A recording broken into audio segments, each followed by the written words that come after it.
everybody. Welcome to the Hallmarkies podcast. And we are really excited today. We're continuing on our end of the year ranking episodes that we do every January. And today we are talking about the non-Hallmark Christmas movies. And so, of course, I had to bring on my friend Michelle is here. Hi. How's it going? Yeah, good. I'm excited.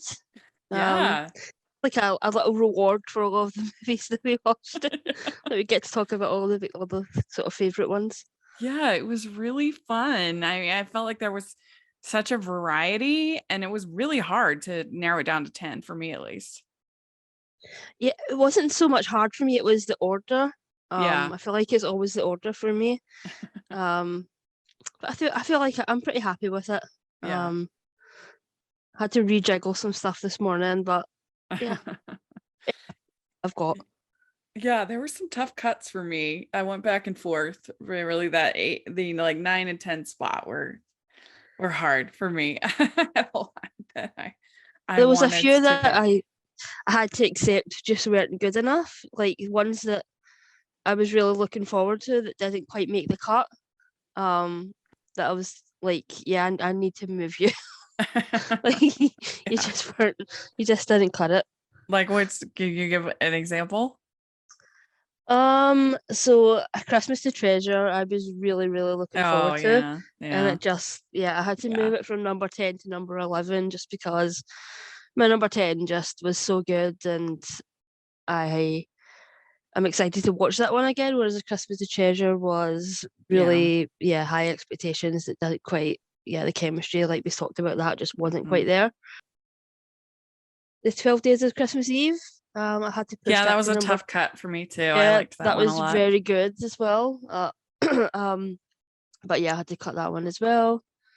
Yeah. And yeah, I'm just looking at the Scrooge musical. I feel like the animated one on Netflix. Yeah.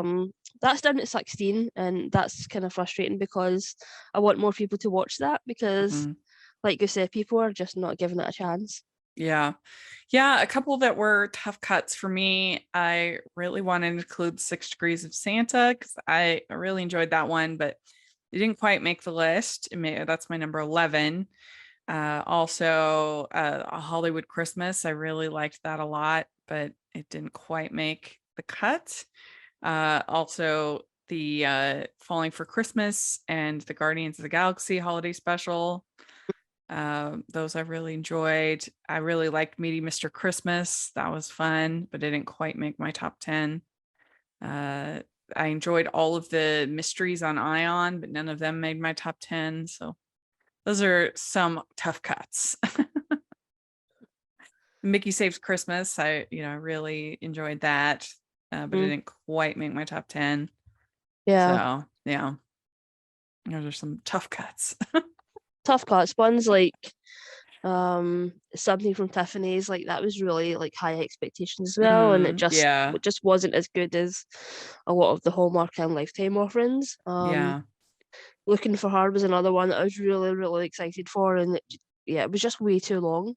Like the film itself, it should have been, like an hour and 15, 20 minutes, and it probably would have been a different experience altogether. But how do you feel overall about the Christmas season? Do you think it was overall a good season? I mean, I guess we have so many we want to include in our top 10. That's good. Yeah, I think it was a good season. I will say Lifetime, I did struggle quite a lot with a lot of this slate, and I really do think that they need to sort of go away and think about what the fans are actually, responding to. Well, particularly the last half of the season. Yeah, there was just a lot of acquisitions. Yeah, they started out really strong, and then you had things like the holiday dating guide that made me sad inside. Yeah, so it was a lot of just middle of the roads, nothing really special. And, I feel like Hallmark are sort of winning a little bit, and that they are, I just watched A Royal Nanny yesterday, and that was so fun because even though the accent was kind of dodgy and it was kind of low budget, it was so fun, like to just watch like a completely different genre film within the Christmas movie, and they've sort of understood that they can still have a Christmas movie, but just have a completely different vibe. Like, let's do something like a caper, or let's do a family drama, let's do a straight up comedy, like Call Out the Holly. So yeah, it's they're sort of understanding that, you know, that they when they have 40 movies, they can do a lot with that. They don't have to do a variation on the same, you know, bunch of tropes. So yeah, Yeah. I'm hoping that the other networks sort of figure that out too. Because I ended up with 3 Lifetime movies in my top 10, but they were all pretty early. And so yeah, it definitely feels that way when you have things like I said, the Holiday Dating Guide and the very disappointing Kirk Franklin movie. Oh yeah. Mm-hmm. It was disappointing. Yeah, I've got 4. But yeah, they were all sort of early. Yeah. I think there's one that was sort of in the middle, but yeah, for the Yeah. most part, they're all early. It's interesting. And we're going to talk. I asked on Twitter for people to give their favorites. And so we'll talk about some of those. And if you are listening and want to give your list, what you think of our lists, then yeah, put in the comment section. We always love to hear what people enjoyed. So let's dive in. Let's get started. What, Michelle, is your number 10? My number 10 is A Christmas Spark. Oh I yeah, moved that's this fun. up a little bit just because I had to sort of go away and think about it, but I really did enjoy this film, and I had high hopes because I did watch Dr. Quinn a lot. Mm-hmm. So yeah, just the casting alone really excited me. Yeah. Yeah, you just don't see this type of romance in these movies. You know, you don't see a romance between couples kind of more over 40. And if they are over 40, they're not acting like they're over 40. Yeah. Um, Like, yeah. yeah, so Holiday yeah. dating guide. Yeah, and it Oh, was sort of just, yeah, exactly. Yeah, so it was just nice to sort of see a romance sort of play out by an older couple, and have the family be so supportive of that. I thought the chemistry was like they didn't skip a beat. You could sort of tell that these two had stayed in each other's lives in some yeah. capacity, because the chemistry was just Mm-hmm. really well done. But yeah, overall it just really worked for me. Mm-hmm. And it's definitely one that sort of lived up to the hype, Yeah. and in sort of the way that I wanted it to, because there were a few that let me down, but Christmas Park didn't. Yeah, that one was really good. That's in my top 20. I really liked the fact that they didn't make the daughter like jealous or difficult. You know, she was like, "Get out of my house. Go be with Hank." I think his name was Hank. Go be with him. Was it like That was cringing fun. when they were Yeah. like intimate or anything? She was just like all for it. Yeah, that was refreshing and felt, kind of realistic. And then putting on this play, and you kind of got the busybody women there, which was fun. So I agree, that one was a fun one. I'd watch that again for Yeah, sure. for sure. Yeah. Well, my number 10 is A Christmas Story Christmas is my number 10. I think they had a very hard task in creating this sequel to this, beloved movie. They'd already done, I think, 3 sequels that were terrible, including A Christmas Story 2. There's one I haven't seen, but then there's Christmas Story 2, which is really bad. And then a Summer Story, which is also not good. So you have this kind of track record. And I think they did the best that they could. I'm not saying it's like a perfect movie, but I was really charmed by it, entertained by it. And I think it definitely paid homage to the original in a well done way. I think the idea of having Ralphie become a writer was very smart, Mm-hmm. and it makes sense with the original movie. And I think Julie Haggerty is very smart casting for the mom. I think that they are very similar. Her and Melinda Dillon are very similar actors. So that was smart, I thought. And the ending was really, really paid off and was sweet. And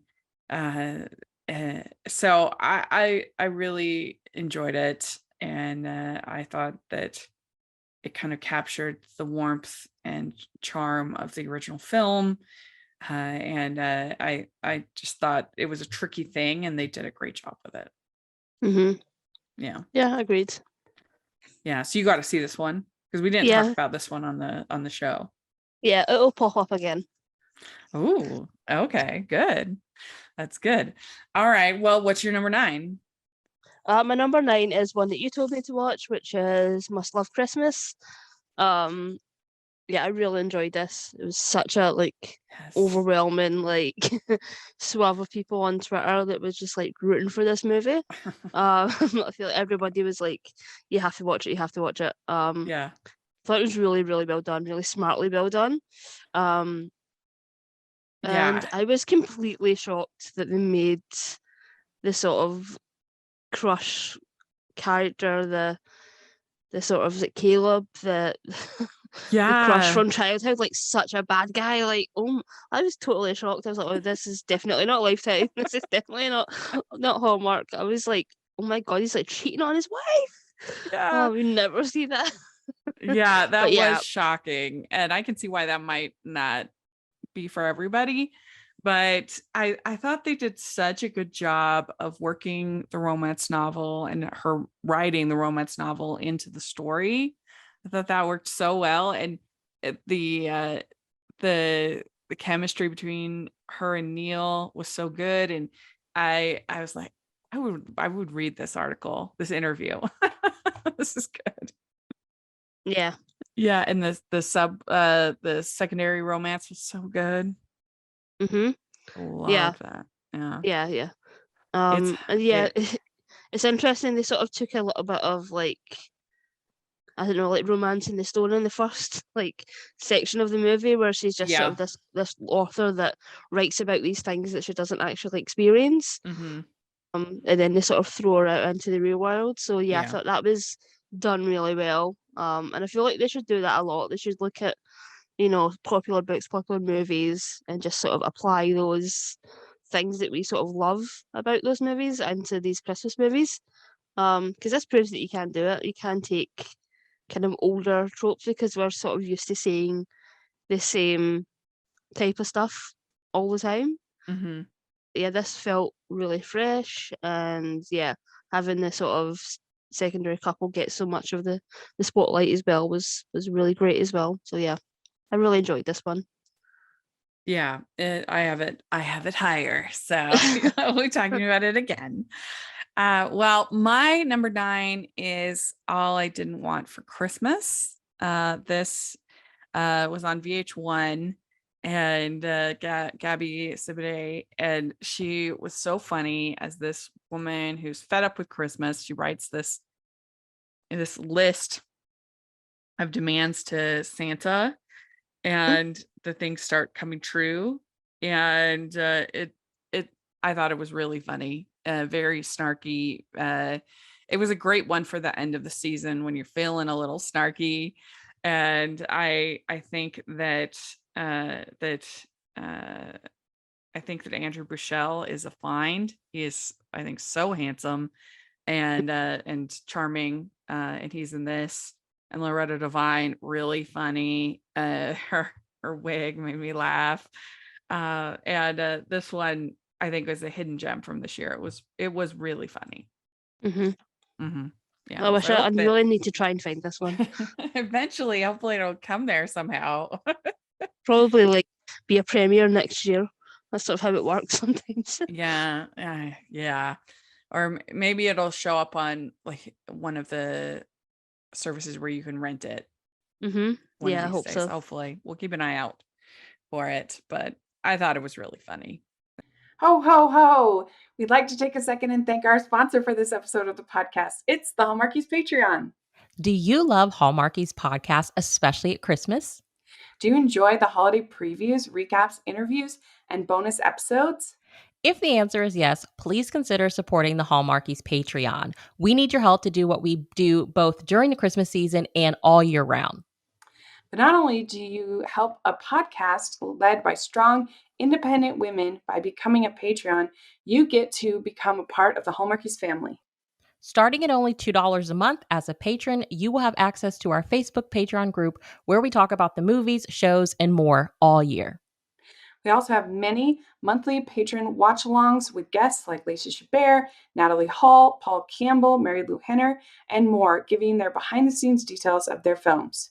As a patron, you also have the chance to provide input into the podcast and even join us at different tiers.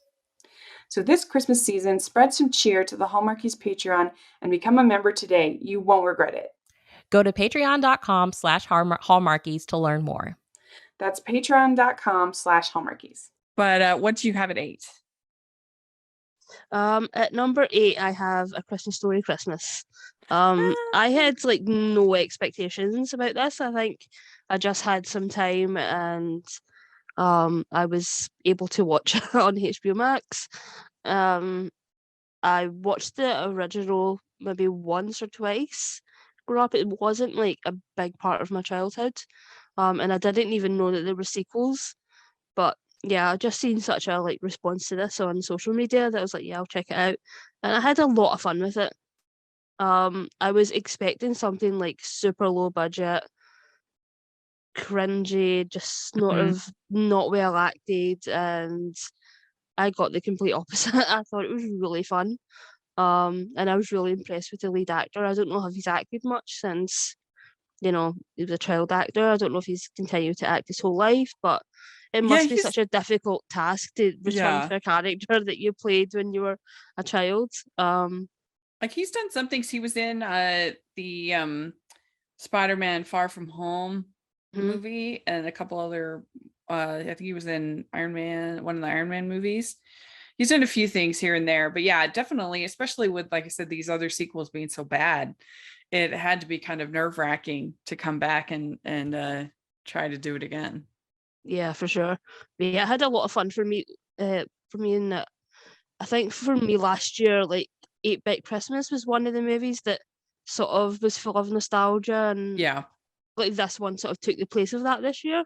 But yeah, I was really glad I watched it, and I would highly recommend it if you haven't seen it already. Give it a chance. Yeah, it was interesting because I think it was the same weekend or close to the same time that Disenchanted came out, and I said that I felt like it was interesting to compare the two because one took that kind of nostalgia and executed it well, and the other, Disenchanted, didn't really do it that well.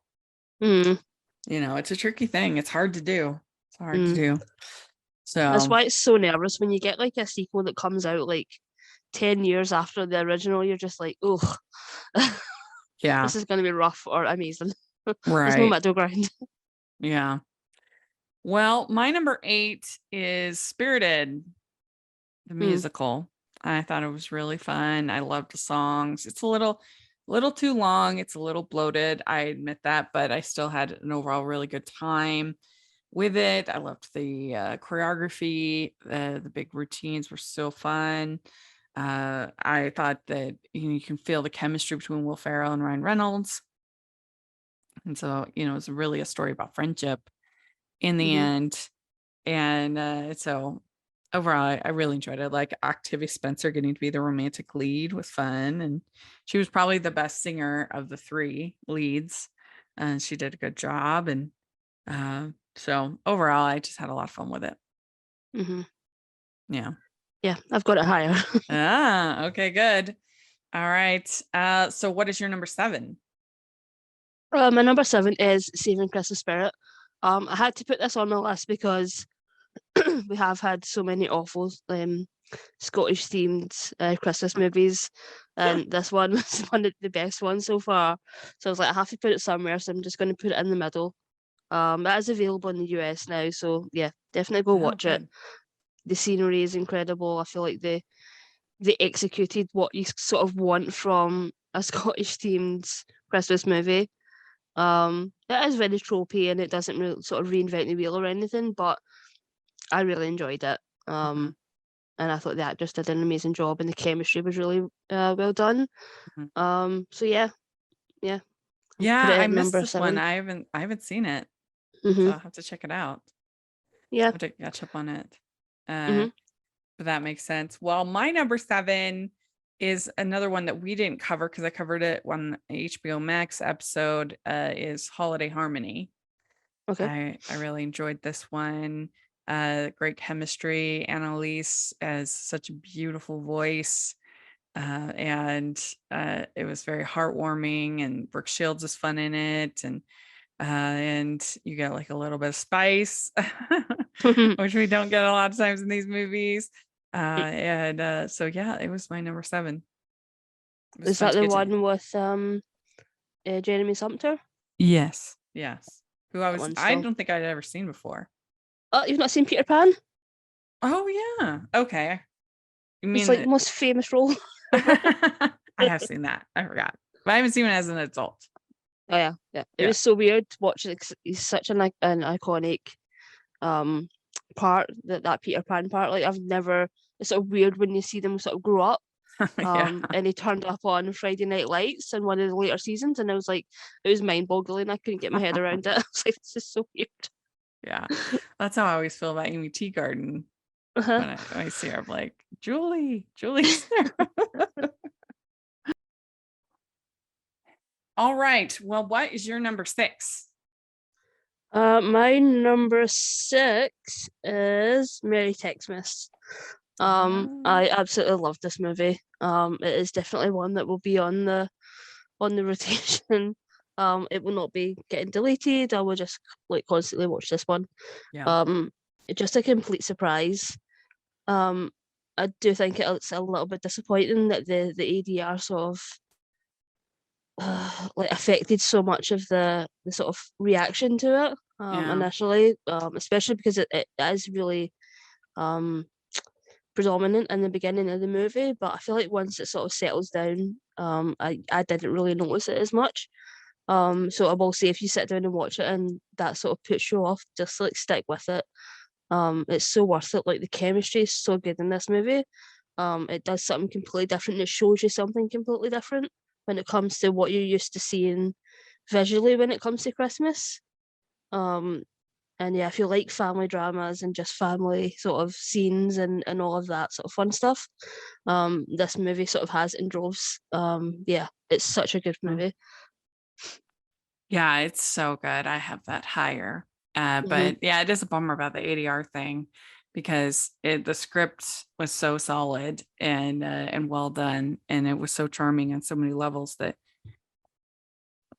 it's a shame when something like that. It's a shame when something like that impacts the enjoyment of the film. It really Yeah, and is. I just really hope that they sort of see the fan reaction to this and they like snap up these actors and use them again, because yeah, it would be so disappointing. And the writer as well, like the writer did such an amazing job. Yeah, I definitely want to have the writer on one of these days. And I love the fact that it was, I'm talking with Rodrigo and Ariana, that that was their kind of choice when they were doing the read through to make a lot of it Spanish, that wasn't the initial script, but as they were talking, they're like, that's the only thing that makes sense. So to have it be bilingual is really rare, even in a feature film. You hardly ever see that. And it was very refreshing. Yeah, I think for me as well, it wasn't that much of a hurdle for me because I do watch a lot of subtitled things. That I try to sort of not stay away from dubbing as much as I can. Wasn't that difficult for me, and I've always got subtitles on now. Now that I watch so much subtitled stuff, I just leave it on constant. But yeah, it definitely once it's sort of you see a couple of scenes, it's not that much of a hurdle to get over. Yeah, and it's so worth it. It adds so much to the actual scenes. Yeah, it really did. And I find it helps me to watch with the subtitles just because it my brain is more engaged. So even if I don't like need it for the language, I 99% of the time I watch with the subtitles on at home. Yeah. Well, my number 6 is one from Up TV and that we have not covered on the podcast yet. Actually, it's Santa's Got Style is my really number want to see 6. this. I need to find a way to see this. Yes. I mean, it's totally ridiculous, but that's part of the fun of it. You know, they lean into the ridiculous nature of it, that she doesn't realize her best friend is this Santa's Got Style and Santa. And you know, she's friend zoned Franco, which just seems insane. How could you do that? But it's just one of those movies that knows what it is and executes it well. It's really fun and silly, and I really enjoyed the ending. I really enjoyed Franco was great as both Ethan and Rafe as their names. And it was a hoot. I enjoyed it very much. Yeah, I keep seeing the poster everywhere, and I'm just like, I can't imagine what this movie's like. Yeah, it's one of those ones where I'm just like, I can't even imagine. Yeah, what the vibe of this is. And Brian Sills is in it, who's in Ranger Days Homecoming. He's so funny. He's a security guard in that, and he was really great. I hope I get to interview him in the new year, because I just think he always elevates anything he's in. This is really, really funny. And it's, again, a movie that knows it's silly. It knows that this is ridiculous, this premise, that she wouldn't recognize her best friend with just a beard on. And I guess originally they were going to do it like Mrs. Doubtfire with like prosthetics and stuff. Gosh. But they changed it to just the beard. And so I loved it. It was hilarious. But what is your number 5? My number 5 is Well Suited for Christmas. Again, another such a winner from Lifetime. Totally unexpected. Pretty much a perfect movie. If you're going to point to a perfect Christmas movie, a perfect Christmas TV movie, this is it. There's nothing that I would change about it. It exceeded pretty much all expectations. Actors that I've never seen before that were just incredible. Writer that I've never seen any of her movies before.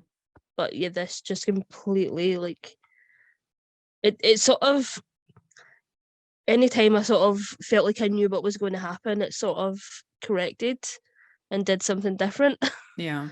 So yeah, just such a one. And I was listening to your interview with the writer yesterday. Yesterday? Yeah, I was listening to it yesterday, and such a good insight to how you go about making one of these movies. And just sort of the learning process and everything that goes into making these movies. Everybody thinks it's so simple to just sit down and write a Christmas movie, and it's not.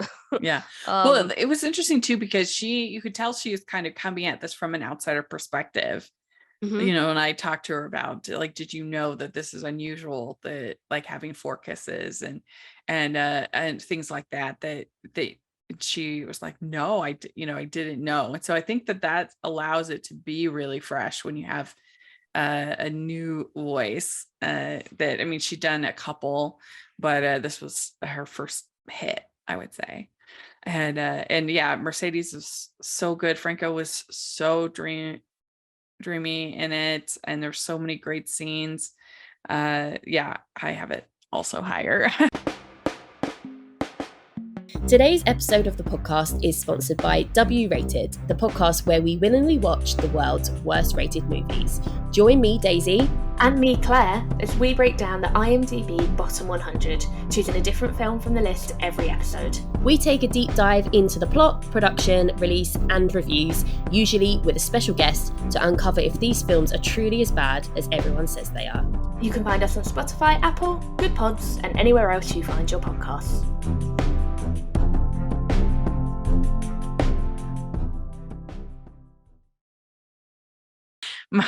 My number 5 is one we did kind of an emergency podcast on, because we loved it so much, and we invited our friend Terry on, and it's Walton's Thanksgiving.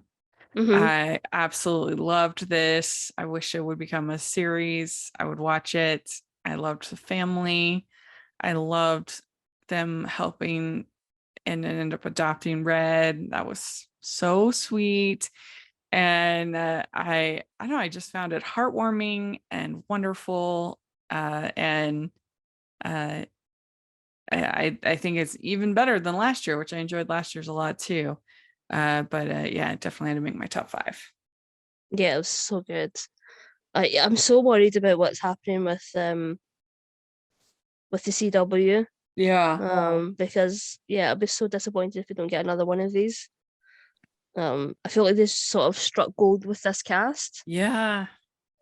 And it would just be it'd be so gutting to sort of see that go away.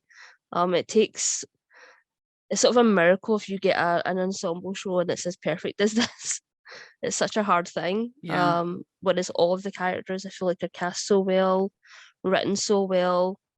It's written in a way that you don't have to really know anything about the Waltons, which is such a hard task. Yeah. It's such a good film. And I really feel like they could get that One Calls the Heart audience.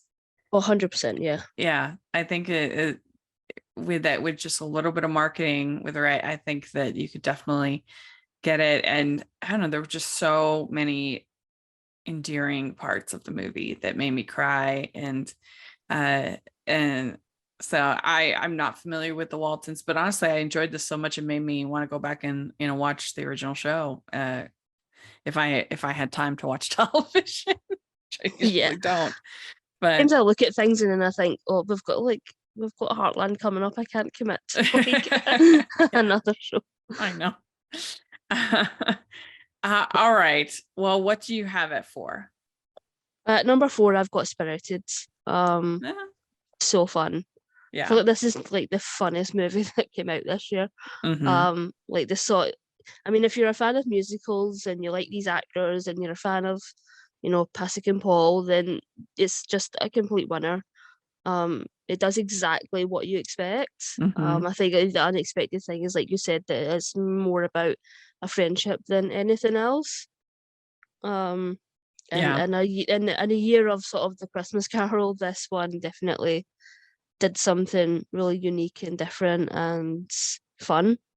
But yeah, this is definitely one that I will watch over and over again. I'm definitely planning on watching it again before the new year.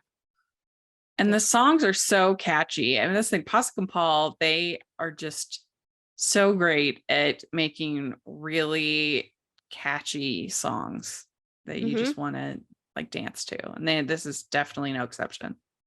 Yeah, we've had a few movies with songs in them this year, but it's, all across the networks. And I feel like this is the only one where I could actually say, I actually know the songs. I can listen to them over and over again and not get sick of them. And not a lot of them just I find a little bit cringy and a little bit overproduced and just unlistenable for me. But yeah, this one definitely won. But yeah. Yeah, it's true. I mean, I'm not like a huge hip hop person, so I think maybe that's part of it for me with some of these arrangements. But I did like the music in Spirited, and I really liked the music in Holiday Harmony. So I think those were the music standouts for me. All right. Well, what is your? Let's see. Did I lose place? So Spirit is your number 4, right? My number 4, yeah. Okay, sorry. Okay, so my number 4 is Reindeer Games Homecoming. Pretty much these 4, I think I gave all perfect or close to perfect scores for. A Reindeer Games Homecoming, so good. I absolutely love the chemistry between Sarah Drew and Justin Bruning. When he's literally like begging her to give him another chance, like that was so swoon worthy, that scene.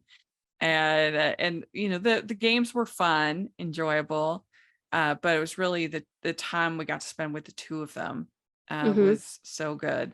And I like the fact that they aren't going to let them living in different places stop them. They're like, we'll figure it out. And I'm like, that's exactly what you would do. Brian Sills is great in this as well. He's really funny as her kind of BFF. He storms over there after their big. She has a big kiss.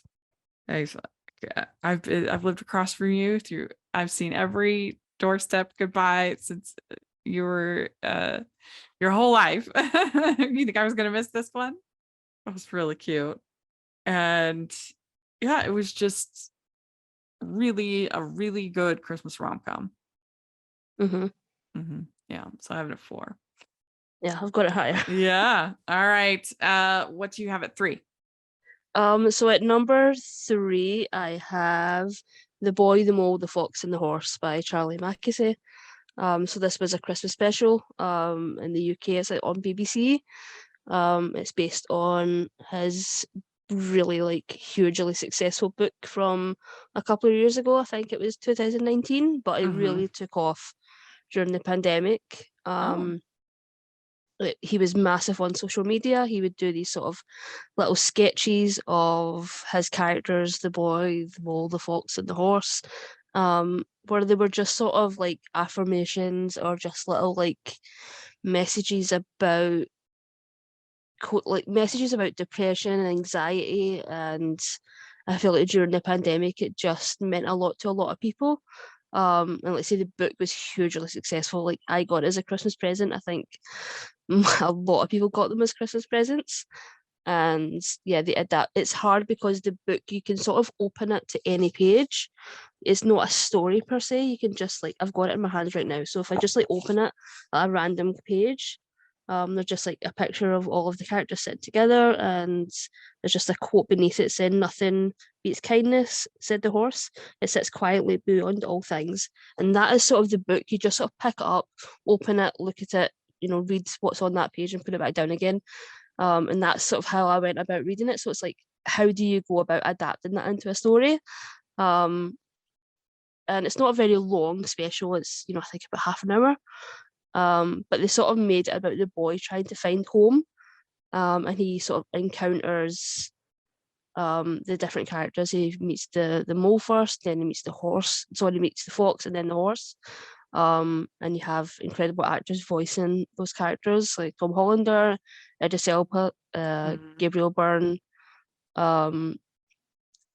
And it's just the sweetest thing. It's such a beautiful, subtle way to get messages like this across, and it's not saccharine or forced in any way. It's just incredibly sweet. It just brings you to tears because it's so simple. The animation is so simple, and the way they took Charlie's drawings and animated them is just so beautiful. And I think you, as an animation fan, it would be really interesting to hear what you think of it. It sounds so good. I knew you told me about it, but I didn't end up watching it, finding it, but just definitely follow on social media, because as soon as I can get to it, I will definitely post my thoughts, because it sounds great. And it's not Christmas themed, but it is a winter sort of setting. It's sort and it's nothing sort of Christmas about it, but the message is very much what Christmas stands for. It's about kindness and supporting one another, and family in whatever shape that takes for you. Yeah, it's just the sweetest thing. And just good. And just like the book, I think it will be something I return to, and I will be shocked if we don't get another one of these next year. I love animated specials at Christmas. I mean, like I said, I almost had Mickey Saves Christmas on the list. I really enjoyed that with the stop motion Mickey. That was so cute. But yeah, I love animation. I mean, obviously all year, but it's really fun. There's a fun tradition of animated films at Christmas. Yeah, and there was also a special about Charlie on BBC Two, sort of coinciding with the special, and it just sort of took you through him creating the drawings and then sort of taking off on social media, and then sort of springing that into the animated movie, and you see people like oh god, what's his name? The guy that did Love Actually. So Curtis Davis, right? Is it Richard Davis? Is that it? It's something like that. Yeah, something like that. Yeah, like him sort of being a voice of encouragement. And then you have people like J.J. Abrams, who was such a big fan of the book, who actually produced the special.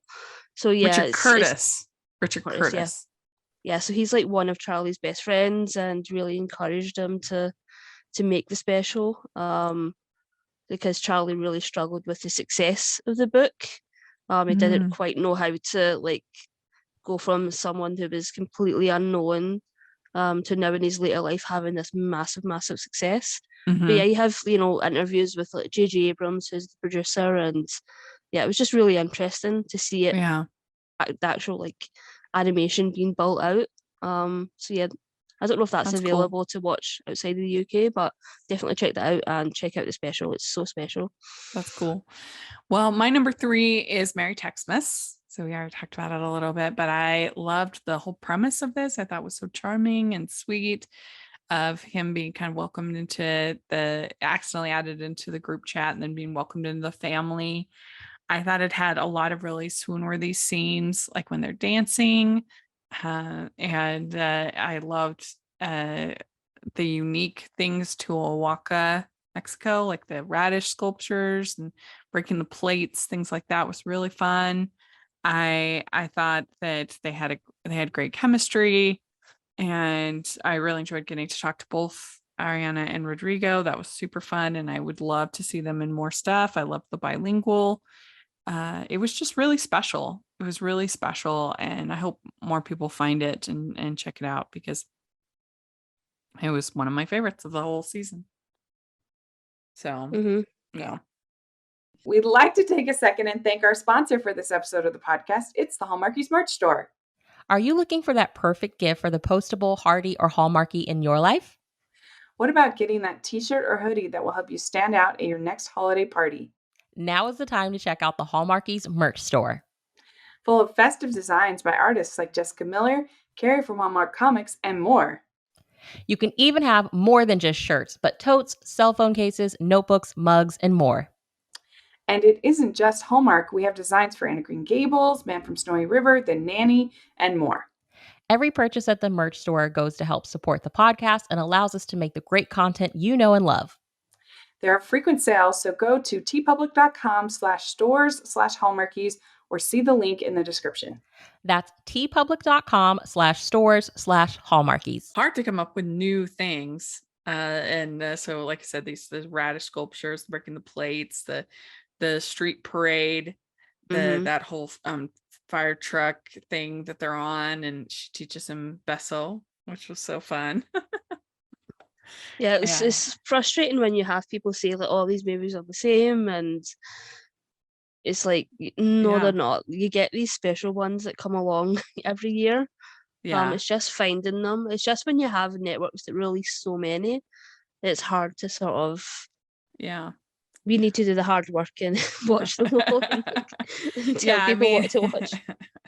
That's when things get exciting, is when you find that one that's the diamond in the rough, the hidden gem. It's very exciting. So, all right. Well, what's your number 2? My number 2 is This Is Christmas. I really was completely shocked by this movie. Looking at the poster, I just thought it was going to be like a typical rom-com. Even the sort of description sort of leads you to think that, but for me, the rom-com part of it was kind of the part that I enjoyed the least. Yeah. For me, it was just about all of the commuters and the sort of interconnected, how easy it is to talk to people at Christmas, and that comes across really well. And I thought all of the friendships and all of the relationships that developed throughout the movie between all of the commuters was the really special part of this movie. I think the relationship between Timothy Spall's character and the young boy Dean was just really special and really sweet. But I will say the romance itself, it is what it is, but it just didn't quite I feel like because both of them were in relationships, it sort of made me not invested in the actual relationship early on. I would have preferred it if they ended both of those relationships in the first 10 minutes. I so that they agree. could really build on that sort of chemistry. But yeah, for me, I just love these big sort of ensemble movies, and I feel like they really should have promoted it as that, because that was really refreshing for me. Yeah, I had this at 13. This definitely had some of the best acting of the season, I would say. Really stand out, all the performances. And it was very sweet and endearing. And you definitely got those community vibes that you want in a movie like this. So I really enjoyed it. It was very good. So yeah, it was one of those tough cuts. Don't typically get like something this sweet from the UK. Not on such a big budget. There's always like some sort of sarcasm or cynicism, and that didn't exist in this movie, which was actually kind of refreshing within itself. That's true. That's true. Well, my number 2 is Must Love Christmas. I just thought the script was so great. I loved the secondary romance. I loved the way it kind of talked about the tropes of romance novels and damsel in distress and things like that. The banter was so good, I thought. I mean, it is shocking with Nate, especially an actor as likable as Nathan Vitti, to have him be a philanderer, was shocking. But I was willing to accept that because of that. Everything else was so well done, so good, and so it was really, really strong, I thought. Yeah, agreed. Such a good film. Yeah, I feel like I watched that movie and then what's the movie I watched last night? And there was like a kiss at like minute 17. I was like, this is the year of just jaw-dropping moments for me in terms of them just doing like different. And I'm just like, what is happening? Was it the Maple Valley? Yeah. I was like, what is happening? That was so shocking. So early. Well, all right, here it is, the big moment. What's your number 1? My number 1 is Reindeer Games Homecoming. I moved this around a little bit, but I didn't ever put it lower than number 3. I just feel like everything about this movie works, and I feel like when it comes to Lifetime movies, like Sarah Drew is it's probably one of their biggest assets. She just came in and just completely understood these movies so quickly, to the point that she has now written one of the best ones they've ever put out. And I feel like so many of these movies, there's such a lot of them have, family members that have passed away. It's normally parents or spouses, and sometimes they handle it well, other times they don't. And I feel like the grief in this movie is done so well, to the point where it's like, it's not sort of shied away from. It's really sort of at the forefront, and is dealt with in such a powerful way, but also in a way that doesn't take away from the enjoyment of the movie. And also the chemistry between Sarah and Justin. I mean, they've worked together so much, from Grey's Anatomy to the movie last year to this one. Like, they've just sort of built on that chemistry. They sort of recognize that people are really drawn to them together. And I really love that they've sort of committed to working together. But yeah, and I thought the concept itself, I would have loved to have seen a little bit more of the games part of it, because a lot of the games I was like, I don't understand how this is a game. I don't understand. It's true. But overall, I just think it is a near perfect, like my perfect Christmas movie. It's so well acted as well. Like, the acting is beyond what you see on these in these movies normally. And that scene where he's begging, please, please, please, please, please. It was so good. Yeah, and the kiss, all of the kisses were incredible. And just the way that they actually go about her, deciding to go back to medical school, and going about his career, and them just being adults about it and be like, we'll figure it out. That was very swoon worthy. Very, very, very. probably like a millionaire effort to believe his career as what he says it is. Like he can go wherever he wants. Yeah. Yeah. Well, and it's not like something like a movie, for instance, is up, it's only 8 weeks, maybe, depending on the movie. It's not like it's a long commitment. So they can figure it out. Yeah, it was great. It was really good. Well, my number one, it will be no surprise to anybody. My number one is Well Suited for Christmas. I thought this was a perfect script. It was so well done. The way their relationship built over the course of the story, how she put in so many swoon-worthy moments, like when she's measuring him and he says that he finds her irresistible. Oh. And then the kiss in the middle of the movie was so good, and then they still have to kind of work together, and she tries the suit on that she'd been working on, this flower suit, and you can see his like look in his eyes like, oh my gosh. And then she says she hates it, and he's like, oh, that's good.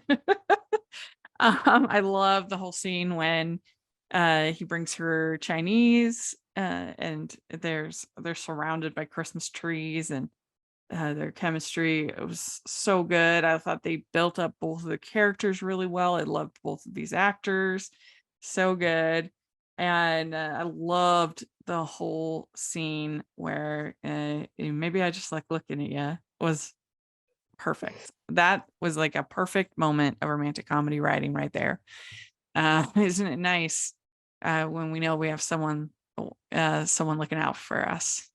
And I mean, it was so good, and I loved the ending. That whole dance when they're dancing, and he basically says, trying to extricate myself from from a well-worn public image or whatever, and she's like, yeah, I know what extricate means.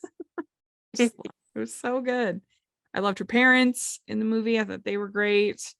I liked the way they worked in her culture and the way he became attached to her parents. I liked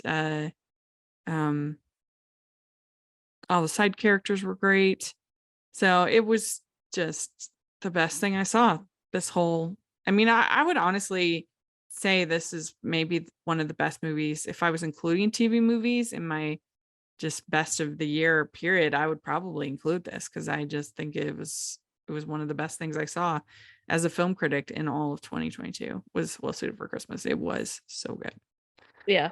I feel like for me, when it comes to like rom-coms, when you look at all of the studio releases, not that I honestly can't remember any this year.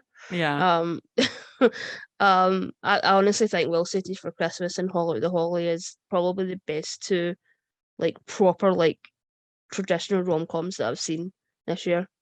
They're so good. I mean, so funny. Both of those are definitely better than there was Ticket to Paradise, there was The Lost City. I mean, which I enjoyed. Marry Me, I enjoyed, but I would still put both of those over all three of those. Yeah, for sure. Yeah, I really like The Lost City, but the other two are just sort of forgetful. And yeah, these Lifetime movies and Hallmark movies are definitely way better than those ones.